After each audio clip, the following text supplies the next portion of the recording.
So you're thinking about getting a hat press for your business, but you have no idea which one to get?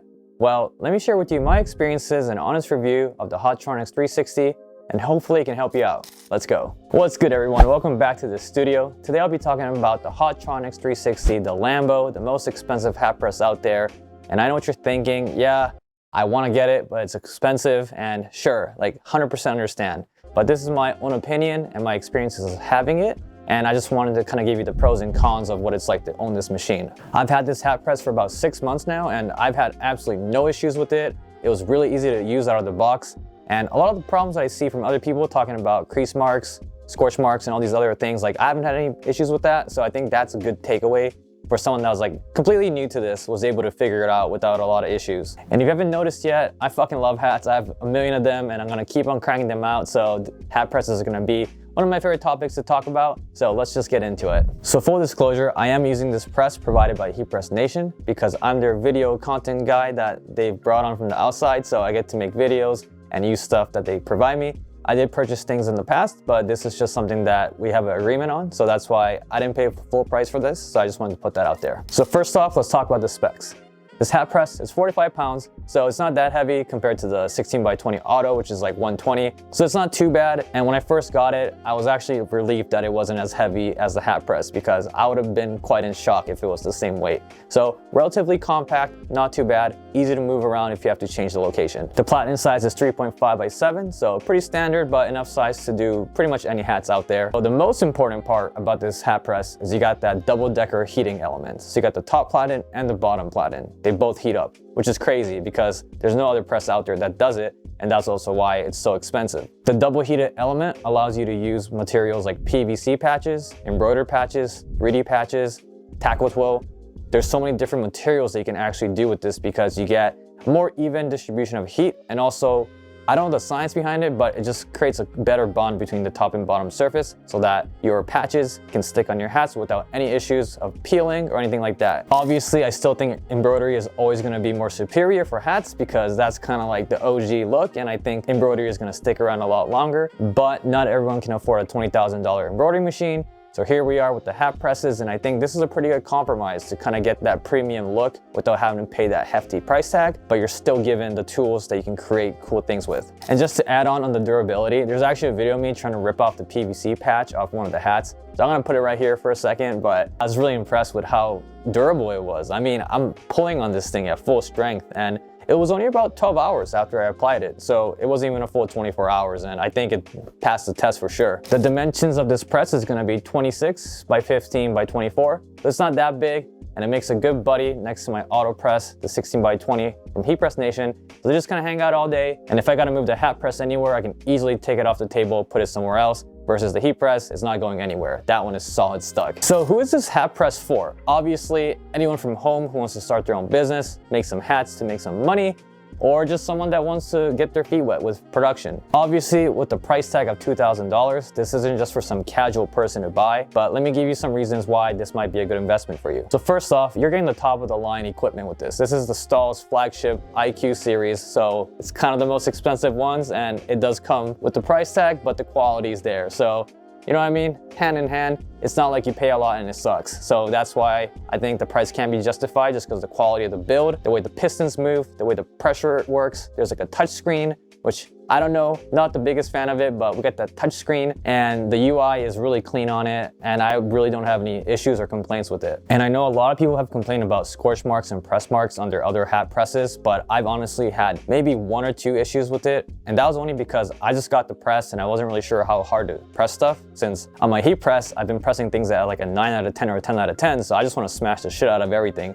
But with the hat press, you kind of want to dial it back a little bit because you are working with more sensitive materials. There's more polyester in hats, and also some hats have plastic in the brims or even acrylic materials. But I wouldn't even recommend you to use acrylic hats for a heat press because the heat's gonna definitely warp it up, so don't be using that. And the bottom platen is like this rubber material, which makes it really easy for you to mold your hats on. So I typically give it a little pre-press before I press the actual materials onto the hats, but the pre-press allows the material to kind of bend over the platen a little bit cleaner, and then I just apply the stuff, and I haven't had any problems. If you are new to this industry, I would 100% not recommend this hat press because 1, you don't even know if you can sell hats, and 2, this is more expensive than a heat press. So I think if you're gonna dive into this, really think about what you're gonna do in the business. Are you gonna make hats for customers, as in direct to consumer through a brand?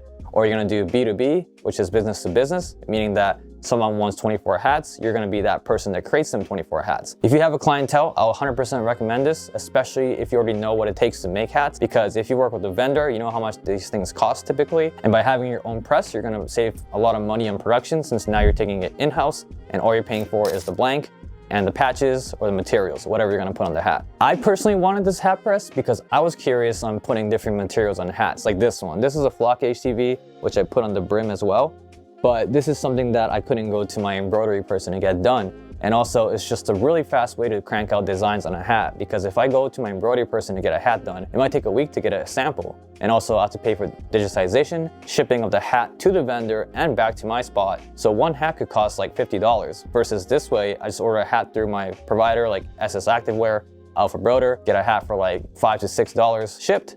And the material cost is almost negligible because it doesn't take that much vinyl anyway. And I just look at it as like 25 cents, if that, maybe even 50 if I'm trying to be conservative. But the price of the hat is pretty much the price of your cogs. So it's a good way to just gauge how much things actually cost when you do it on your own. And on top of that, I didn't realize this, but embroidery machines cost close to like $20,000, at least the ones that I want. So this is $2,000, which is 10% of that. So your investment up front is a lot less, even though yes, you can do payment plans and obviously there's more possibilities with an embroidery machine. But if you're just looking at it price to price, it's $2,000 versus $20,000. So it is quite a big different investment up front. And also I was a little bit skeptical about people applying patches without that bottom heat platen. I don't know if this is just some marketing from Stahls, I'm not really sure, but I do think having that second source of heat bonds the patches onto the surface of the hat better and ensures that nothing's gonna mess up over time. And I would rather have that than having a lot of issues with customers and dealing with customer service, because that way your reputation goes down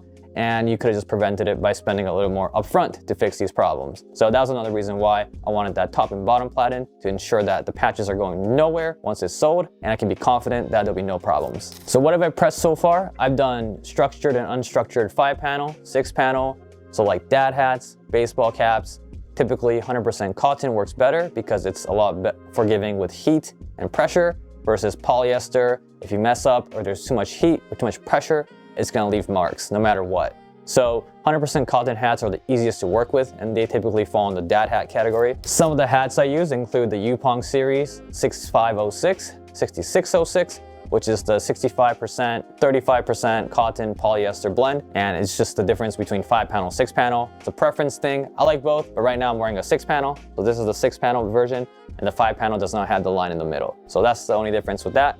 And for dad hats, I use the 6245 CM, which is the Yupong dad hat, 100% cotton, unstructured, so you can pretty much put anything on it and you don't have to worry about any scorch marks on that one. And I'll stay away from any acrylic hats because it has a very low melting point, so it's gonna for sure mold and get all weird with some high heat and pressure. So just stay away from that, just do cotton and poly and you should be good. Some of the materials I pressed are flock and puff HTV, 3M, and also some embroidered patches and PVC patches. The embroidered patches and PVC, I get it from Stahls. So if you go to their website, which I'll leave in the description box below, you can go check it out and see their pricing. And then the way you get the pricing is you just add the width and length divided by 2 and just go to their pricing chart and follow the matrix. And it's just all on the table. So pretty self-explanatory and straightforward. Just keep in mind though, they do ship it from overseas, so it is gonna take a little bit of time. If you need it within like a week or 2, you're gonna have to find different solutions or a different vendor that's US oriented. For the patches, it takes about 50 seconds per press. So let's just round it up to a minute. And then let's say taking it on, taking it back off, loading the second hat on. Let's just say it takes 2 minutes to do one hat. So within an hour, you can crank out 30, which I don't know if that's good or bad compared to like a single head embroidery machine, but doing 30 in an hour is good enough for me because I'm not really doing any high volume work with this. I just do about a dozen or 2 dozen at a time. And whenever I sell out, I'll do another dozen. So it works for my timing, but if this is an issue for you, then maybe you should consider something else. But the ballpark is about 30 an hour. And if you're doing HTV, you can use your standard settings. So if it's a 10-second hot peel, put it on for 10 seconds, hot peel it, and then you should be good to go. Because with the HTV that I've used, flock and puff, I've done it the exact same as if I would on normal clothing, and it's come out just fine. So if you're gonna do it that way, you can crank out hats so much faster. So another thing to keep in mind. And a small tip that I picked up on YouTube was if you're gonna do structured hats, you can use a silicone pad to protect the top surface of your brim and the top surface of your front panel. so that way the pressure and the temperature doesn't warp anything or leave any scorch marks. So just something to keep in mind and test out on your own. I found that if I do that, I have to increase my press time by maybe 2 times, just because the heat has to now work through the silicone layer and you're not getting as much heat directly onto the hat. But it dissipates the direct heat and also prevents you from putting too much pressure onto the materials. So I did find that this was helpful when I was getting a little bit of marks on some of my HTV transfers, like when I was doing brick on the hat. I did see a small square, which I was able to steam off, but with the silicone pads, I haven't had any issues. So if you're gonna do that, I suggest you go to some other videos on YouTube, because I actually learned it on here. I forgot the guy's name, but he showed that technique and it works really well. So highly recommend to follow that. And one of the final bonuses of having this hat press is that you can use it as a neck label machine. So before I was using the Cricut Mini to do my neck labels, and that took forever to do, but now I just put it on the hat press, 6 seconds with the Stahls hot peel, and it's just the fastest thing ever. So another added perk into your workflow if you do have this hat press. If you're interested in checking out the hat press and looking at the specs, I'll leave the link in the description box below so you can go see what's good, what the price is currently, and if it's in stock, and all that good stuff. If you have any questions, you can definitely hit up Heat Press Nation and they'll be more than happy to help you guys out, or just go on YouTube and find more videos, because there's plenty of people that have it and I'm sure everyone has a lot of great things to say about it. If you want to support my channel further, I also sell all my products on iCanDoIt.shop, so you can find my house, vision, my photos, canvases, and all that other stuff on my shop at iCanDoIt.shop. So any support, I'll greatly appreciate it. If you also want to book a one-on-one consultation session with me, you can go to my website and we can tackle your brand, help you grow, and help you just reach that next level that you haven't been able to, because I do have close to 10 years of experience in this industry, so I'll be more than happy to help you out. But just let me know if you have any questions, hit me in the DMs, leave a comment, and I'll be more than happy to help you out. And thank you all for watching, as always, and I'll catch you all next time. Peace.